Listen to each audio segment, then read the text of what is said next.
Salam, peace be upon you. My name is Mohammed Layiq Sediqi, the father of Holophase. Part 18. Quadratic Forms as Intensity.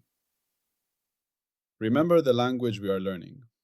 There is one field, phi, the holophase, one continuous cyclic movement from which all of reality unfolds. When phi begins to change, its first derivatives appear, and with them, the three dimensions show themselves at once. Time as omega, space as k, and motion as v, built from both. Every higher derivative is a finer question about how phi changes, and each one casts three shadows together: a time shadow, a space shadow, and a motion shadow. These echoes mix and weave into one another, forming the patterns we call fields, particles, bodies, thoughts, and worlds. In this picture, everything that exists is a living tapestry of phi, endlessly echoing through its derivatives and their dimensional shadows. Today, we listen to just one of those echoes. We are in Episode 8, the pure abstract language. We are still inside Book 8.5, Abstract Semantics, where we are learning how meaning arises purely inside the language of phi, even before it touches any particular physical world. In the last part, we discovered that meaning is carried by relations, how symbols constrain each other, how structures fit together, and how time, space, and motion appear as three projections, three shadows, of one unified structure. We called that deep structure the tri-unity. So far, our attention has mainly been on the shape of the story that phi tells. We asked, what kinds of changes are possible? How can they combine? How can they knot and braid? How can they remember paths? And how can they form a web of internal meaning without pointing to anything outside themselves? We have built a language that can describe what happens and how it happens in exquisite detail. Today, we take the next step. Until now, we have mostly answered the question how. How does phi change in time? How does it vary in space? How does it flow as motion? Now we add a new question. How much? How much change is there? How strong is it? How intense is the pattern? In this part, we meet the abstract tools that allow phi to measure the strength of its own changes. We call them quadratic forms, and we will understand them as intensities. To feel why this matters, start with a very simple experience: sound. Imagine you are sitting in a quiet hall. A violinist plays a single, clear note. First, she plays it softly, barely touching the string with the bow. Then she plays the same note again, with much more force. Your ear tells you something obvious. The two sounds have the same pitch, but not the same loudness. The first feels gentle, the second powerful. Something about the sound has changed in degree, not in kind. In the language of phi, the pitch of that note is related to a frequency, to an omega, a rate at which the phase cycles in time. In both cases, the omega is the same. The pattern of ups and downs in time, the rhythm of change, has the same tempo. What has changed is the amplitude, the size of the oscillation. The second note has more swing in its motion. At every instant, the rate of change is larger in magnitude. The pattern is being traced with more intensity. Our derivatives, omega in time, k in space, v in motion, tell us the direction and rate of change. But by themselves, they still mix two things: sign and magnitude. A derivative can be positive or negative. Omega can be positive when phi is rising and negative when phi is falling. K can point in one spatial direction or the opposite. V can be forward or backward. If we want to know not just which way something is changing, but how strongly, we need a way to ignore the sign and keep only the size. The simplest and most powerful way to do that is to square it. When we square a number, we multiply it by itself. Positive numbers and negative numbers both become positive. A large number becomes very large. A small number becomes very small. When we square a vector like k or v, we usually take its squared length. we multiply it by itself in a way that gives us a single non-negative number. These squared quantities are what we call quadratic forms. So in the holophase language, we meet objects like omega squared, written omega squared, the square of the time derivative, the squared magnitude of k, written k squared, the square of the spatial gradient, the squared speed, v squared, the square of the velocity. Each of these is a pure intensity.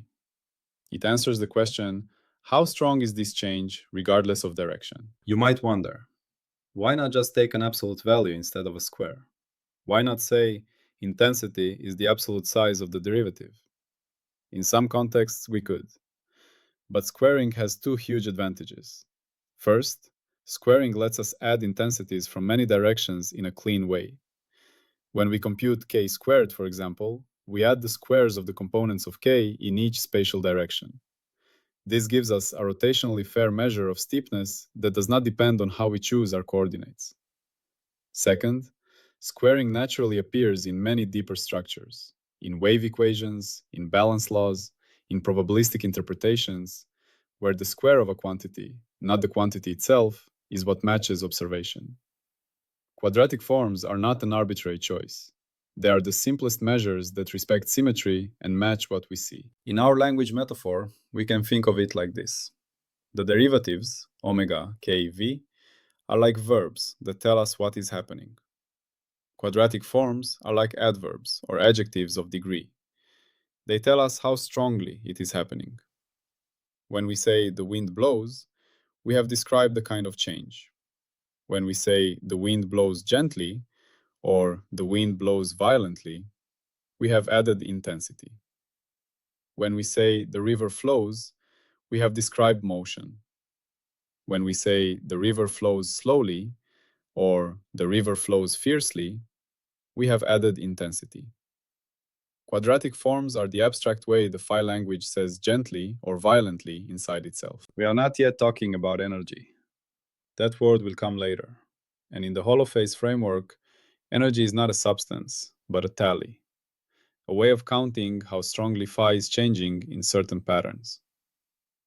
Here, we are simply learning how phi counts its own changes. Quadratic forms are the basic numbers phi can use to say, this region is quiet, this region is active, this region is very intense.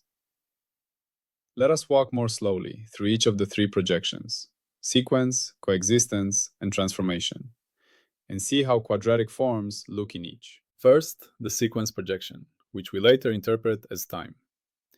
Omega, is the rate at which phi changes along the sequence direction.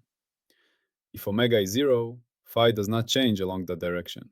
The pattern is still. If omega is positive, phi is increasing. If negative, it is decreasing.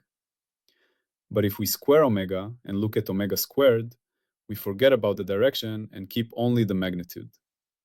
Omega squared is large whenever phi is changing quickly in time, whether it is rising or falling. It is small when the pattern is slow or nearly constant. In this way, omega squared becomes a pure measure of temporal intensity, the intensity of happening. A regular, gentle oscillation will have a characteristic omega squared. A frantic, rapidly varying pattern will have a much larger omega squared. Two different patterns can share the same frequency but differ in amplitude. In that case, omega itself is similar, but the actual variation of phi in time is larger in one case than the other. When we properly account for amplitude as well, we find the temporal intensity that is naturally expressed as something proportional to omega squared times amplitude squared.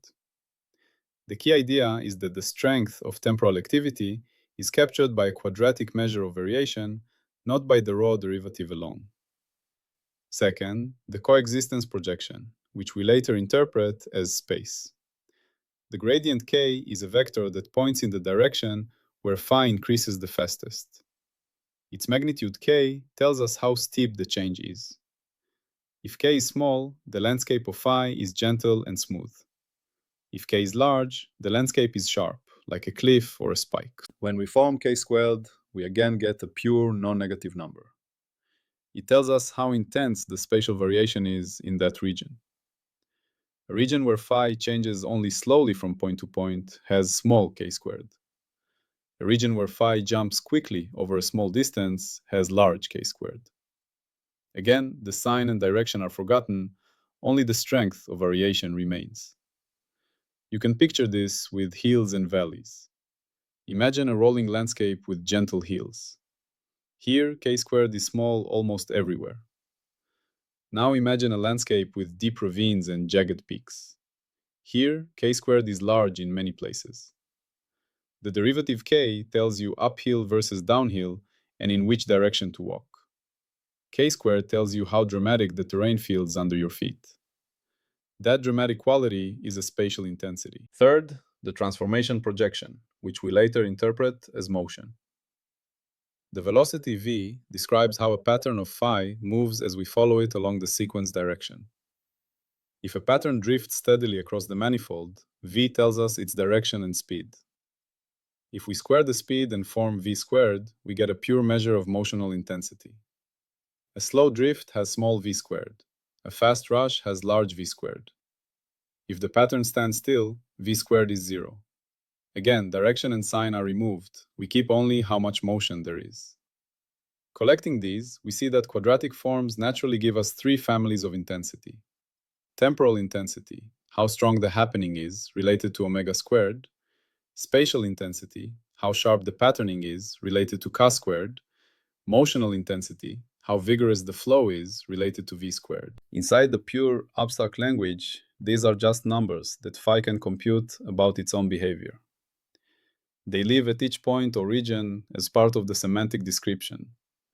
Not a new field, not a new substance, but a quantified feature of how actively phi is changing there. In the master tree of derivatives, these quadratic forms are not new branches. They are more like labels attached to the fruit that grows on the branches. A branch representing omega bears fruit that we can weigh by computing omega squared. A branch representing k bears fruit we can weigh by computing k squared. The tree itself encodes how phi can change. The quadratic labels tell us how strongly each mode of change is currently expressed. Because these intensities are always non-negative, they can be added and compared. This simple fact is the seed of conservation laws. Many of the most important quantities in physics, the things we say are conserved, are built from sums of quadratic forms of derivatives. Later, when we discuss action principles and balance equations, we will see this in detail. For now, the key point is that quadratic forms allow the language of phi to write sentences like, the total intensity of this kind must remain the same, even as it moves from one region to another, or from one form of change into another. There is another subtle gift in quadratic forms. Because they are always non-negative, they provide a kind of standout candle inside the language. If two different regions have the same value of omega squared, then, as far as temporal intensity is concerned, they are equally active, even if the detailed patterns are different. This is how phi can compare very different stories, by compressing the richness of change into a single number that says, this much. Quadratic forms are the abstract rulers and scales inside the holophase language. To see how natural all of this is, let us look at a few examples, always keeping our language simple and concrete. Take a stretched string fixed at both ends. You pluck it in the middle and let it vibrate. At each point along the string, the displacement up or down can be thought of as a value of some field. The time derivative of the displacement is like omega. It tells you how quickly that point is moving up or down. The spatial derivative along the string is like k. It tells you how sharply the string is bent there. The kinetic intensity at a point along the string is naturally linked to the square of the velocity, something proportional to time derivative squared. The bending intensity is naturally linked to the square of the curvature, something built from spatial derivative squared. The total activity of the string at a given moment is related to the sum of these intensities along its length. The details belong to physics, but the pattern you should notice is simple. The strength of motion and the sharpness of shape both enter as squared derivatives. Or consider light in a simple region of space. The electric and magnetic fields can be thought of as derivatives of an underlying potential field. The brightness or energy density of the light at a point depends on the square of the field strengths. Again, we are not yet doing physics, we are noticing a structural habit. Where there is something we naturally interpret as intensity, we often find a quadratic form behind it. We can even see the same pattern in biology. Think of the beating of your heart. The rate at which it beats is like an omega. The spatial pattern of electrical activation across the heart muscle is like a K.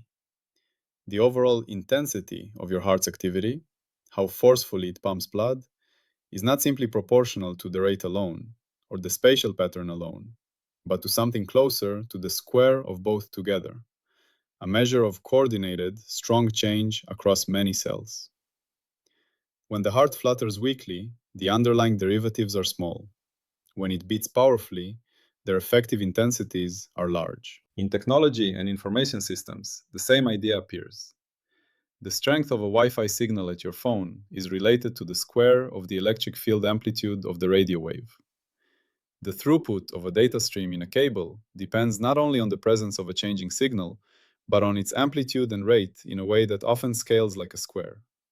Wherever we measure signal strength, there is usually a hidden squared quantity underneath. Even in very familiar experiences, you can feel this square-like behavior.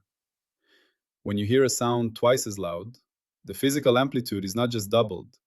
The intensity your ear responds to grows more like the square of that amplitude. When you feel a river flowing twice as fast, its ability to move objects and carve the landscape grows faster than linearly. Its powerfulness often scales with the square of the speed. Our bodies, our senses, and the world around us are full of phenomena where how much is tied to how fast squared, or how steep squared. Quadratic forms, then, are the abstract language version of this common pattern. They are how the holophase language talks about strength. There is also a beautiful harmony between quadratic forms and the triunity we met earlier. Remember that the triunity says, one underlying structure of phi can be read in three ways, as sequence, as coexistence, and as transformation. Quadratic forms respect this harmony. They let us say, in a unified way, this story is intense in time, in space, and in motion, using the same kind of mathematical operation, squaring, applied to different derivatives. In that sense, quadratic forms are like a single spotlight that you can point along each of the three axes. Point it along the time axis, and it highlights temporal intensity. Point it along the space axis, and it highlights spatial intensity. Point it along the motion axis, and it highlights motional intensity. The light source is the same, only the direction changes.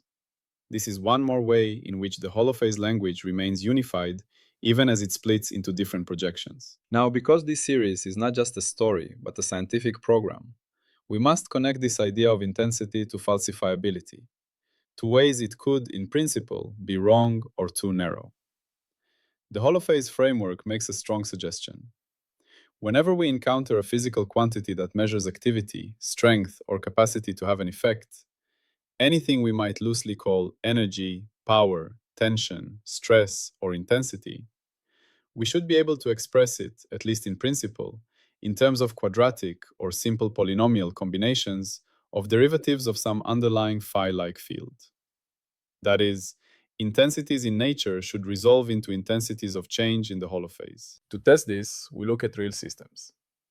For a vibrating string, we can indeed express the energy as a sum of a term quadratic in the time derivative and a term quadratic in the spatial derivative. For electromagnetic waves, we can express the energy density as a sum of squared field strengths that are themselves derivatives of a potential. For fluids, we can express kinetic energy density as something proportional to the square of the fluid velocity, which is the derivative of its flow map. So far, many of our best understood systems fit this pattern beautifully. Intensity arises from squared change.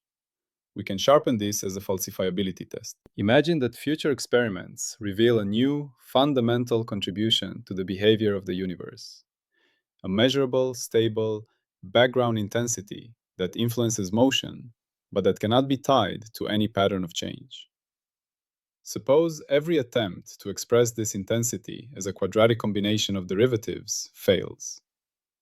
It does not depend on frequency, on gradients, on velocities, or on any higher derivative. It simply sits there as a constant offset with physical consequences. If that were undeniably the case, the holophase picture, as we have drawn it, would be incomplete. It would mean that not all meaningful how much in the universe comes from how something changes.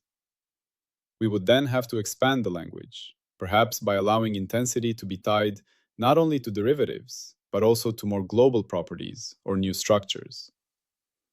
In this way, quadratic forms give us not just a tool for description, but a line that reality can cross to force us to improve our theory. By framing things this way, we do not claim to know the final answer.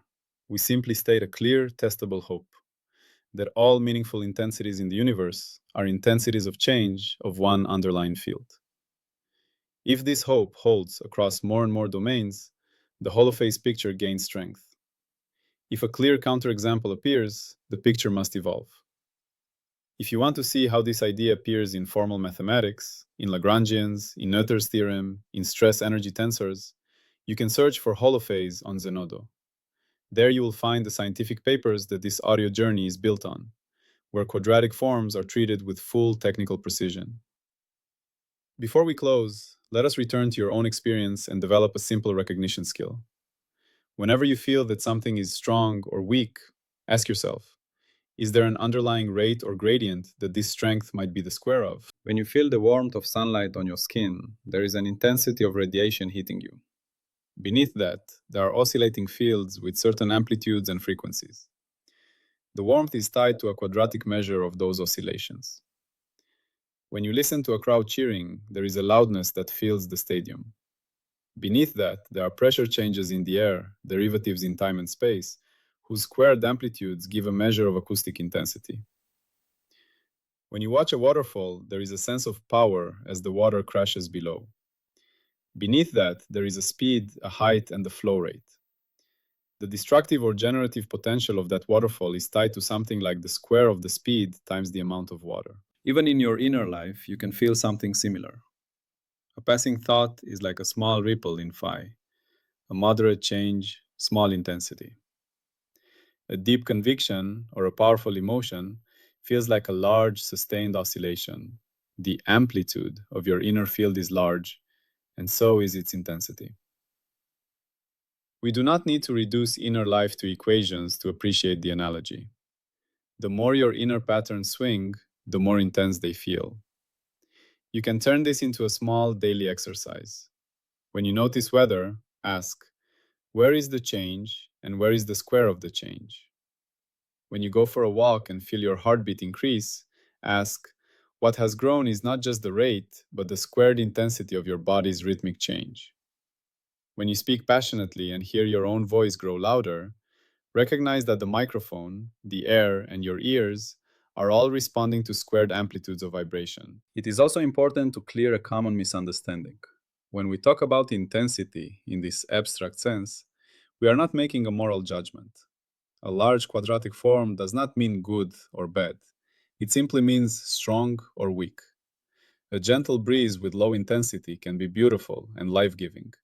A hurricane with enormous intensity can be destructive. The holophase language is neutral. It simply measures how fiercely phi is changing in a given pattern, and later we, as living patterns within phi, interpret those intensities according to our values and needs. Another subtle point is that low intensity does not mean unimportant. Some of the most delicate and meaningful structures in reality, the formation of a memory, the first flutter of a heartbeat in an embryo, the quiet alignment of spins in a magnet, begin with very small intensities of change. What matters in the long run is not just how big the intensity is at one moment, but how it is organized, how it accumulates, and how it interacts with other patterns.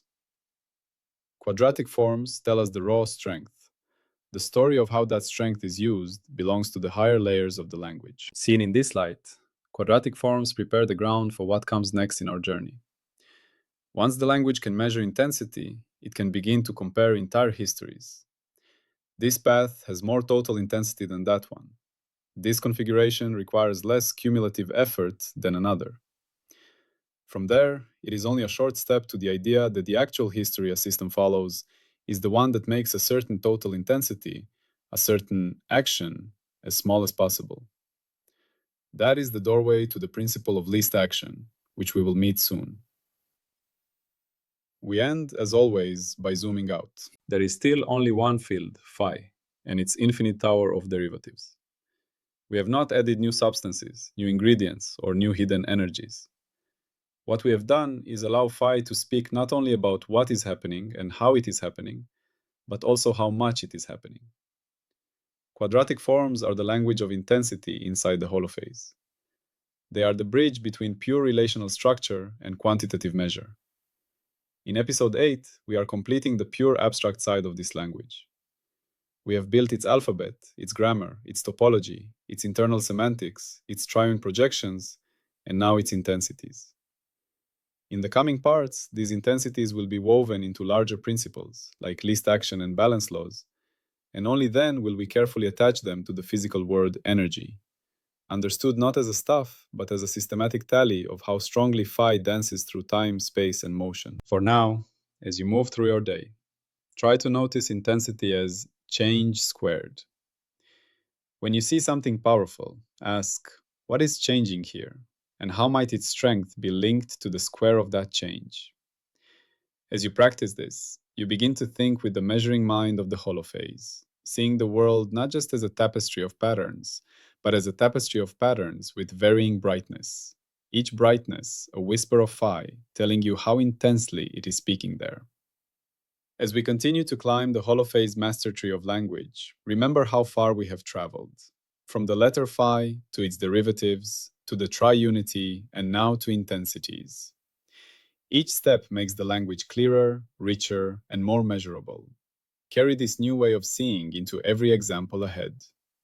Salam, and peace be upon you.